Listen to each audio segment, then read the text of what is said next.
Seseorang telah melaksanakan ihram dari mikot, akan tetapi dikarenakan urusan yang mendesak ia membatalkan ihramnya. Apakah tindakan tersebut diperbolehkan, Bu ya? Pembatalan tidak diperkenakan kecuali ada udzur dan dosa, kecuali ada udzur. Udzur yang dia harus misalnya takut ketinggalan rombongan atau sakit yang menjadikan dia harus dibawa. Selagi tidak ada udzur, dosa, dia haram dia.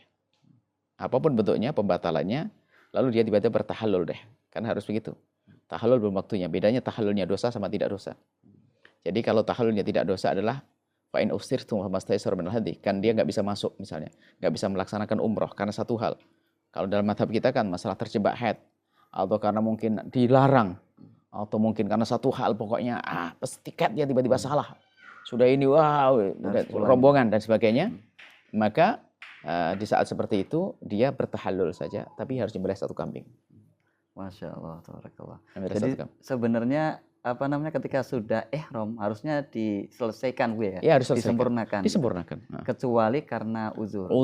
Nah, uzur-uzurnya tadi sesuatu yang tidak memungkinkan. Memungkinkan termasuk diantaranya kita sebutkan masalah haid.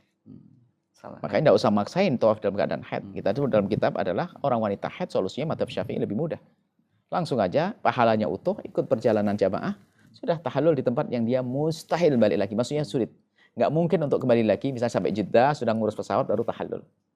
Makanya nyembelih kambing satu. Ya, biasanya juga urusan-urusan yang terkadang nggak kaitan dengan ibadahnya, Bu ya. Karena boleh. ada urusan-urusan yang dia memberatkan, termasuk menjadi sebab hilangnya harta, hilangnya nyawa, hilangnya kehormatan, itu adalah menjadi sebab diperkenankan dia tiket tadi ya. Seperti itu. Ini mungkin yang harus difahami bahwa urusan ini memang haid khusus ya. Kami tekankan haid ini ada wanita haid memaksakan untuk tawaf. Dalam mazhab Syafi'i solusinya mudah sekali yang kita sebut dalam kitab ini. Sangat mudah selesainya. Biar mazhab Hanafi bisa begini, Hambali mengatakan begini, Syafi'i pahalanya utuh. Kita ingin menanamkan keyakinan bahwa memahamkan bahwasanya bagi yang lagi keadaan haid lalu tidak kunjung suci, kemudian ke bawah harus ikut rombongan, maka cukup dia tahallul nanti setelah sampai Jeddah di saat tidak mungkin kembali, pahalanya sudah utuh, meyakinkan ini. Dan dapatkan nilai umroh seperti itu. Nah, tidak usah pusing. Kalau itu umroh atau haji wajib, Bu ya, gimana? Sama semuanya. Sama. Tidak ada kodok di situ, tidak ada kodok karena dianggap selesai. Hanya memang sebagian ulama itu akan kodok kalau mampu. Sebagian sudah selesai. Memang caranya mata yasar. Sebagian mengatakan dia itu mampunya. Jadi ada kemudahan-kemudahan. Kita sebutkan secara rinci dalam kitab ini.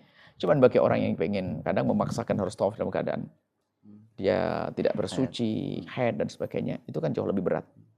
Cuman selagi itu pendapat ulama dan mazhab Hanafi Hambali kita hargai. Cuman kita akan memberi solusi, memberikan gambaran solusi-solusi yang lebih mudah dan nyaman. Ya, intinya tidak wajib kodok juga. Jadi intinya kalau sudah ihram, kalau memang sangat terpaksa ada uzur untuk dibatalkan ihramnya, itu tidak masalah dan itu banyak sekali uzur-uzur yang mengharuskan kita untuk membatalkan ihram. Hanya saja terkait kodok apa tidak, yang jelas tidak perlu kodok. Dan ini juga menjadi solusi untuk wanita yang haid. Dan ini terkadang menjadikan seseorang merasa bahwa ibadahnya belum sempurna, padahal sudah mendapatkan pahala yang sempurna. Dan dianggap sempurna. Dan sudah dianggap karena sempurna. Memang mampunya seperti itu. Nah, seperti itu, Bu ya. Jadi intinya orang tersebut jangan bimbang, ragu atau merasa sedih karena haid dan jangan menyalahkan keadaan ya, keadaan Allah nanti. Karena itu sudah menjadi kodratnya seperti itu. Walaupun tidak sempat tawaf, tidak sempat sa'i, tetapi tetap pahalanya utuh dan penuh.